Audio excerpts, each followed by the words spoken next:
Hello बच्चों। आज हम लोग कार्बन एंड इट्स कंपाउंड से एक क्वेश्चन करेंगे। So the question is, what are the two properties of carbon which lead to the huge number of carbon compounds we see around us. हमारा carbon जो है वो बड़ा ही स्पेशल एलिमेंट है। पूरी एक ब्रांच ऑफ केमिस्ट्री जो है वो कार्बन पे बेस्ड है। तो ऐसी क्या स्पेशल प्रॉपर्टीज हैं हमारे कार्बन में कि वो इतने ज्यादा नंबर ऑफ कंपाउंड बना सकता है ना। तो हम लोग को वही जानने के लिए ये क्वेश्चन दे रखा है। बेसिकली होती तो बहुत सारी प्रॉपर्टीज है कार्बन की जो उसे इतना स्पेशल बना रहा है, बट दो मेन प्रॉपर्टीज हैं जिसके वजह से इतने नंबर ऑफ कंपाउंड बन जाते हैं कार्बन के। क्या है वो दो मेन प्रॉपर्टीज? सबसे पहली प्रॉपर्टी है कैटेनेशन। कैटेनेशन क्या प्रॉपर्टी होती है? कैटेनेशन बेसिकली एक self linking property of carbon है। क्या मतलब कार्बन जो है वो अपने साथ ही बॉन्ड बना लेता है, खुद के साथ लिंक बना सकता है। क्या? बॉन्ड फॉर्म कर सकता है।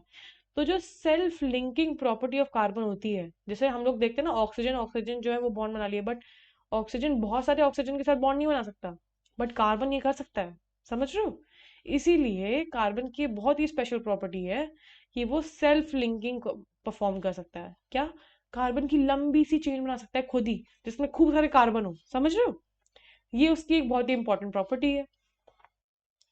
वो सेल्फ लिंक करके स्ट्रेट चेन्स भी बना सकता है, रिंग्स भी बना सकता है, कुछ भी कर सकता है। कार्बन अपने साथ बहुत ज्यादा बॉन्ड बना सकता है। कौन से बॉन्ड्स हैं ये?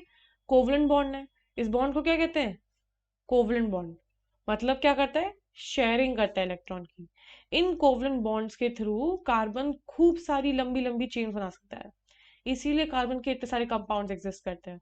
क्योंकि सोचो, चार कार्बन की चेन, फिर पांच, फिर सात, फिर नौ, ऐसे कितने कार्बन की चेन बन सकती है, राइट? चलो, दूसरी प्रॉपर्टी क्या है? दूसरी एक बहुत ही इंपॉर्टेंट प्रॉपर्टी है, वो है टेट्रा वैलेंसी। क्या होता है टेट्रा वैलेंसी? टेट्रा वैलेंसी ये होता है कार्बन जो है अपना चार बॉन्ड बना सकता है। ये सबको पता है। ऐसा क्यों होता है? कार्बन की इलेक्ट्रॉनिक कॉन्फ़िगरेशन देखो, इलेक्ट्रॉनिक कॉन्फ़िगरेशन ऑफ कार्बन। क्या है इलेक्ट्रॉनिक कॉन्फ़िगरेशन कार्बन की?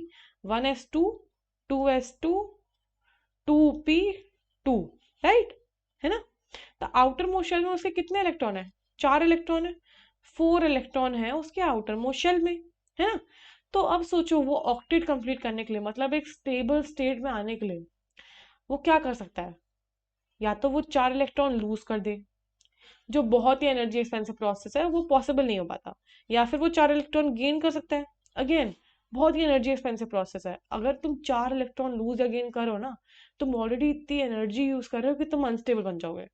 एक एटम की बात कर रही हो, तुम्हारी बात नहीं कर रही, बट मैं बता रही हूँ तुम लोग को कि ऐसा होता है। ठीक है? तो उसके पास एक ही पॉसिबिलिटी बन जाती है, बच जाती है मेरा मतलब। वो होती है कि कार्बन अपने चार इलेक्ट्रॉन जो है वो शेयर कर ले।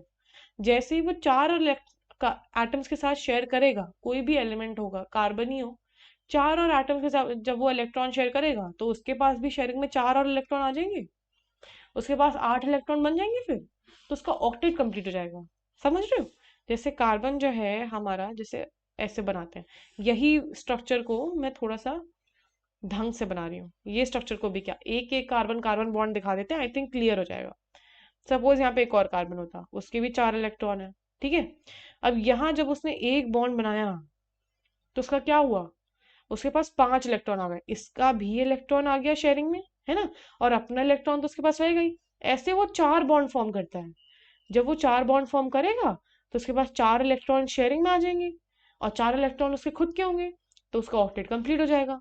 ये टेट्रा वैलेंसी एक बहुत ही स्पेशल प्रॉपर्टी है कार्बन की। उसके इसके थ्रू वो मल्टीपल बॉन्ड बना सकता है। देखो, चार बॉन्ड तो वो बना ही सकता है, मल्टीपल बॉन्ड मतलब वो डबल बॉन्ड, ट्रिपल बॉन्ड भी बना सकता है, क्योंकि वो टेट्रावैलेंट है ना। वो मैक्सिमम फोर बॉन्ड्स बना सकता है। तो हो सकता है वो एक ही आटम के साथ दो बॉन्ड बना ले, जैसे कार्बन ऑक्सीजन जब बनाते हैं CO2 में, वो ऐसे बॉन्ड बनाते हैं, डबल बॉन्ड बनता है, राइट? तो ये डबल बॉन्ड, ऐसे कार्बन और नाइट्रोजन के बीच में जब बॉन्ड बनता है तो नॉर्मली ट्रिपल बॉन्ड बन जाता है। यहाँ पे कुछ और होगा, मे बी चेन कंप्लीट हो रही होगी उसकी। बट देखो, यहाँ पे ट्रिपल बॉन्ड, तो मल्टीपल बॉन्ड्स बनने का उसके पास ऑप्शन होता है।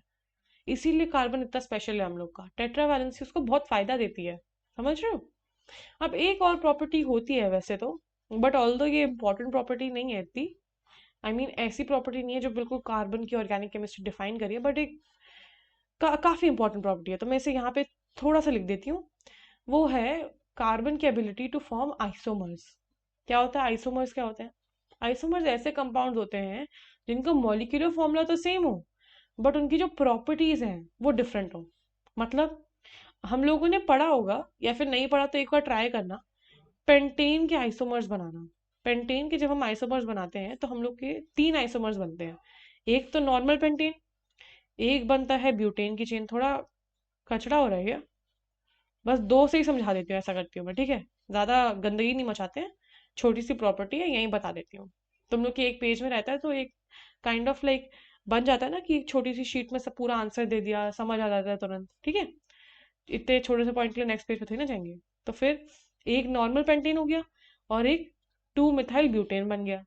अब ये दोनों स्ट्रक्चरल आइसोमर्स है, क्योंकि इनका स्ट्रक्चर चेंज है बट मॉलिक्यूलर फॉर्मूला सेम आएगा। हाइड्रोजन हटा के लगा के सारे तुम लोग गिन के देख लेना, सेम ही आएगा इनका मॉलिक्यूलर फॉर्मूला। ये जो प्रॉपर्टी है, इसके थ्रू सोचो अभी पेंटेन मतलब सिर्फ एक 5 कार्बन की चेन के 3 आइसोमर, अगर स्ट्रक्चरली 3 आइसोमर बन जाते हैं, तो सोचो लंबी लंबी चेन के कितने आइसोमर बनेंगे। इसी की वजह से बहुत ही ज्यादा नंबर ऑफ कार्बन कंपाउंड्स हमारे बन जाते हैं। सोचो 10 कार्बन के अगर 10 आइसोमर बन रहे होते, तो ऐसे तो एक कार्बन मतलब 10 कार्बन के कंपाउंड के 10 आइसोमर बन गए, तो 10 स्ट्रक्चर तो यही बन गए। अब जब हम लोग 20 30 40 कार्बन की चेन में जाएंगे तो सोचो कितने कितने आइसोमर बनेंगे, राइट? इसीलिए नंबर ऑफ जो कंपाउंड होते हैं कार्बन के वो बहुत ज्यादा हो जाते हैं। आई होप समझ आ गया होगा। All the best.